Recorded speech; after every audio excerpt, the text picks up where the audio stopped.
بسم اللہ الرحمن الرحیم رب اشرح لی صدری ویسر لی امری واحلل عقدۃ من لسانی یفقہوا قولی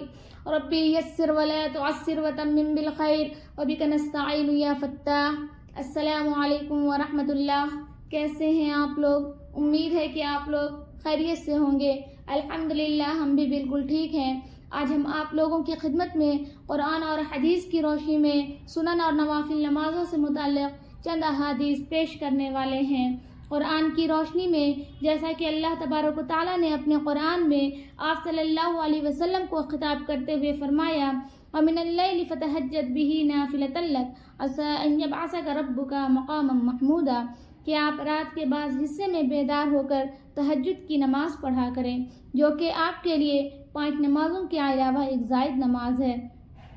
امید ہے کہ اس تہجد پڑھنے کی وجہ سے آپ کے رب آپ کو مقام محمود میں جگہ دیں گے۔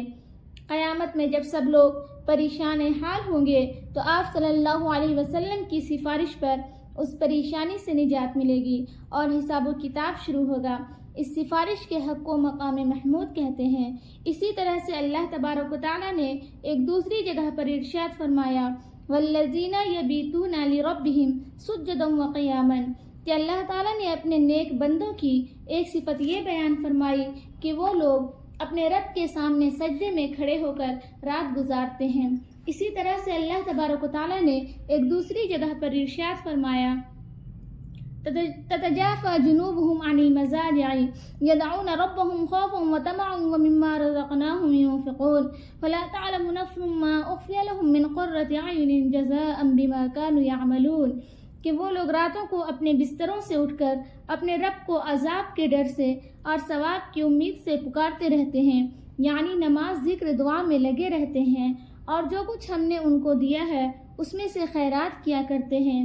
ایسے لوگوں کے لیے آنکھوں کی ٹھنڈک کا جو سامان خزانہ غیب میں موجود ہے اس کی کسی شخص کو بھی خبر نہیں، یہ ان کو ان اعمال کا بدلہ ملے گا جو وہ کیا کرتے تھے۔ مفہوم حدیث ہے ان ابی امامہ رضی اللہ عنہ قال قال النبی صلی اللہ علیہ وسلم ما اذن اللہ لعبد فی شیء افضل من رکعتین یصلیہما وان البر لیزر علی رأس العبد ما دام فی صلاته وما تقرب العباد الى اللہ عز وجل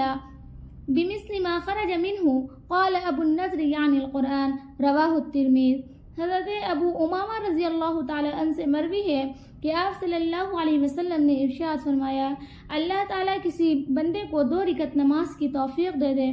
اس سے بہتر کوئی چیز نہیں ہے۔ بندہ جب تک نماز میں مشغول رہتا ہے بھلائیاں اس کے سر پر بکھیر دی جاتی ہیں اور بندے اللہ تعالیٰ کا قرب اس چیز سے بڑھ کر کسی اور چیز کے ذریعے حاصل نہیں کر سکتے جو خود اللہ تعالیٰ کی ذات سے نکلتی ہے، یعنی قرآن شریف۔ تو حدیث شریف کا مطلب یہ ہے کہ اللہ تعالیٰ کا سب سے زیادہ قرب قرآن کریم کی تلاوت سے حاصل ہوتا ہے۔ مفہوم حدیث ہے ان ابی ذر رضی اللہ عنہ ان النبی صلی اللہ علیہ وسلم خرج زمن الشتاء والورق يتهافت فأخذ بغصنين من شجرة قال فجعل ذلك الورق يتهافت فقال يا أبا ذر قلت لبيك يا رسول الله قال إن العبد المسلم ليصلي الصلاة يريد بها وجه الله فتهافت عنه ذنوبه كما يتهافت هذا الورق عن هذه الشجرة رواہ احمد۔ حضرت ابو ذر رضی اللہ تعالی عنہ سے مروی ہے کہ ایک مرتبہ نبی کریم صلی اللہ علیہ وسلم سردی کے موسم میں باہر تشریف لائے، پتے درختوں سے گر رہے تھے۔ آپ صلی اللہ علیہ وسلم نے ایک درخت کی 2 ٹہنیاں ہاتھ میں لی، ان کے پتے اور بھی گرنے لگے تو آپ صلی اللہ علیہ وسلم نے ارشاد فرمایا ابو ذر، میں نے عرض کیا لبیک یا رسول اللہ، تو آپ صلی اللہ علیہ وسلم نے ارشاد فرمایا مسلمان بندہ جب اللہ تعالیٰ کو راضی کرنے کے لیے نماز پڑھتا ہے تو اس سے اس کے گناہ ایسے ہی گرتے ہیں جیسے یہ پتے اس درخت سے گر رہے ہیں۔ مفہوم حدیث ہے ان عائشہ رضی اللہ عنہ عن النبی صلی اللہ علیہ وسلم قال من صبر على 12 ركعة بنى الله عز وجل له بيتا في الجنة 4 قبل الظهر وركعتين بعد الظهر وركعتين بعد المغرب وركعتين بعد العشاء وركعتين قبل الفجر رواہ النسائی۔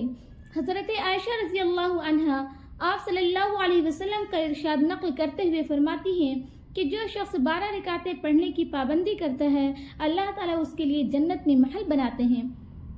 4 رکعت ظہر سے پہلے، 2 رکعت ظہر کے بعد، 2 رکعت مغرب کے بعد، 2 رکعت عشاء کے بعد اور 2 رکعت فجر سے پہلے۔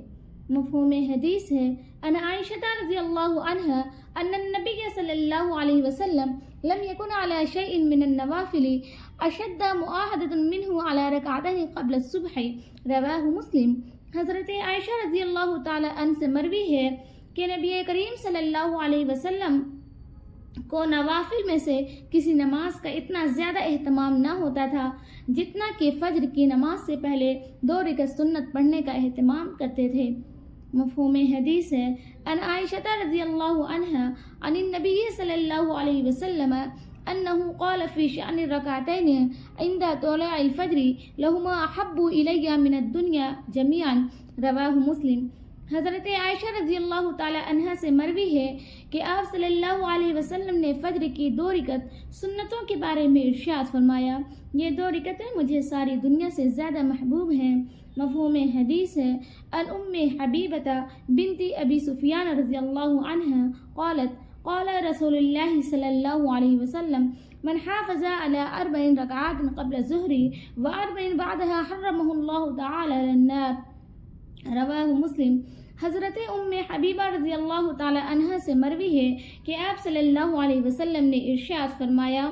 جو شخص فجر سے پہلے، ظہر سے پہلے 4 رکعتیں اور ظہر کے بعد 4 رکعتیں پابندی سے پڑھتا ہے اللہ تعالیٰ اس پر دوزخ کی آگ حرام فرماتے ہیں۔ حضرت مفہوم حدیث ہے